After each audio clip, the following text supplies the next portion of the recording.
Surya, the first position. What have you selected here for us? For the first, like, how do we begin with our journey into the rook end games?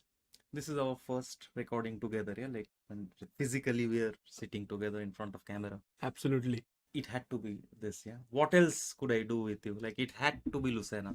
But not just that, it's also very important that if we do not know this position, then we cannot make any progress in the upcoming rook pawn endgames. So my concept was initially we will learn something very basic. Mm. So those who know this, they can simply skip that part and go to the advanced variation. But the idea is everybody will learn something, no matter what is your chess strength. Whether you know this or do not know this, you are going to learn something new. Let's get started. Yes. So in this position, white pawn is about to queen. However, black king is here and the rook is stopping the king from coming out. Correct. So it's not so easy to make progress. Yeah. So the first thing would be to give rook c1 check. You want to drive the king away. King d6, king d8, then you are queening. So this is very straightforward to understand. So king goes to b7 instead. Yes. And then the first thing to realize is, can I bring my king up? So let's say I play king d7, rook d2 check, king e6, rook e2 check, king d6, rook d2 check, and it's then we get to see that we are unable to make a progress. Here, if we had our rook, let's say on c4 or c5, let's say on c4 for example, we could play the move king e5, and then rook e2 we have rook e4. Right. With that note, we go back to the position where we started this king journey.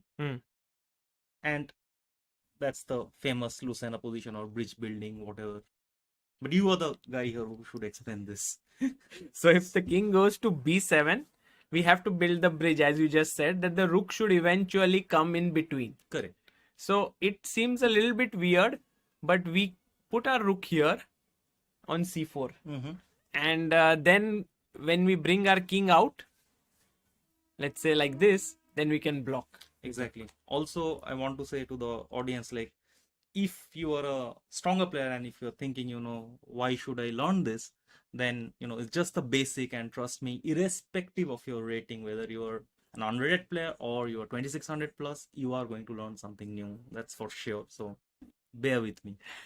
So after rook c4, Surya, now black needs to figure out what to do.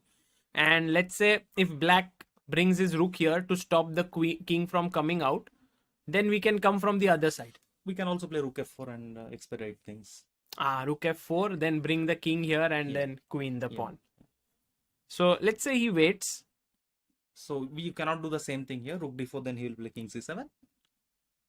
Now, so that's why now you play king d7 and we get to the same position. King e6, rook e1, king d6, and now you are threatening rook c5, rook e5. So one question though, like, then why didn't we start with rook c5? Yes. And the thing is there, king b6, and then again eventually you'll have to switch to rook c4. Right. So that's the reason why here you have to come back. So you can start with this, and then if rook f1, then king comes here, check. Yeah. And the threat, as you said, is this one. If he plays king up, rook then we can rook c8, rook b4. Yeah, many moves. Rook b4. Many moves. Rook c8 is also very straightforward. And if he goes here with a check, then we come here, check, and we block. Yes. And this is the very basic thing. Like, if you do not know this, then you are not going to win a rook pawn endgame. I assume those who are seeing, they know how to mate with king, rook, and king. Right. Yeah. That's not going to be taught here with how to mate with a rook. But Surya, there's one question that I have. What if black goes king b6, so that if he wants to go rook c4, he'll attack the rook here now with king b5? Yeah, you can play even rook c7, rook d7, for example.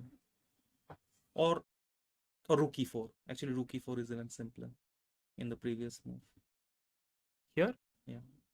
Because now you don't have that c7 square, so I can simply play king d8 once you play king c6. Yeah. So my threat is to come out and queen. Or d8. So both you can these together. And if he goes back, then king c6 and I queen. Yeah. So very straightforward. Okay. So let's move on. Yeah, so this was the Lucena position, or also known as the bridge building. Mm-hmm. And that's how it is. Okay.